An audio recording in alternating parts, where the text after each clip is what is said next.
Trump వాస్తవంగా ఒక కీలకమైన వ్యాఖ్య చేశాడు నిన్న ఎలన్ మాస్క్తో కలిసి మీడియాతో మాట్లాడుతూ. ఈ దఫా ఎన్నికల్లో గెలవడం చాలా కీలకమైనటువంటి పాయింట్. ఎందుకు అంటే నేను గనక ఈ ఎన్నికల్లో ఓడిపోయి ఉంటే బైడెన్ దురాఘాతాలు మామూలుగా ఉండేది కాదు. అమెరికా చరిత్రలో గతంలో ఎన్నడూ లేనటువంటి దౌత్యాలు బైడెన్ చేశాడు. దుర్మార్గమైనటువంటి పని చేసుకొచ్చాడు. తప్పుడు కేసులు, తప్పుడు విధంగా ఏడిపించడం, ఇదంతా.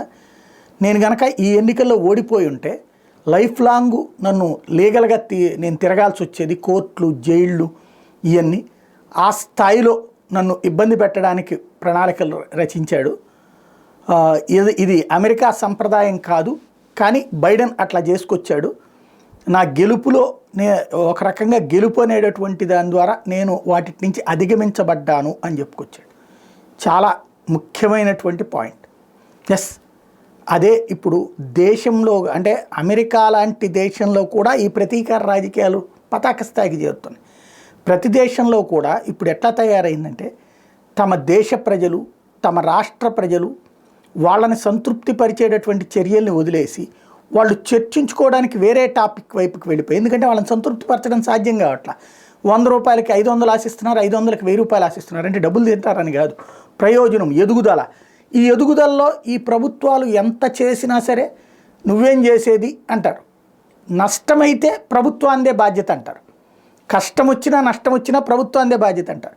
అదే వాళ్ళకి లాభం వచ్చినా సుఖం వచ్చినా అది మా కష్టార్జితం మీద అంటారు.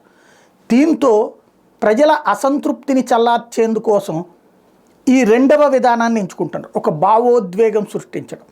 లైక్ జగన్మోహన్ రెడ్డి అనేటటువంటి వాడిని జైల్లో పడేయించాలన్నది ఇప్పుడు చంద్రబాబు గారు భావిస్తూ, అలాగే వైసీపీ వాళ్ళందరినీ జైళ్ళల్లో పడేయాలని భావిస్తూ, తద్వారా ఈ మెయిన్ టాపిక్స్ నుంచి పక్కకు వెళ్ళిపోవడం. ఇదివరకు జగన్ చేసిన పని ఏంటి? చంద్రబాబు మీద కేసులు, తెలుగుదేశం వాళ్ళ మీద కేసులు, తద్వారా మెయిన్ ఇష్యూ నుంచి డైవర్ట్ అవ్వడం. ఇట్లాంటి కాన్సెప్ట్. ఈవెన్ ఇప్పుడు నరేంద్ర మోడీని దెబ్బ కొట్టడానికి కాంగ్రెస్ పార్టీ వేసిన కుట్ర అదే కదా ఆ రోజున.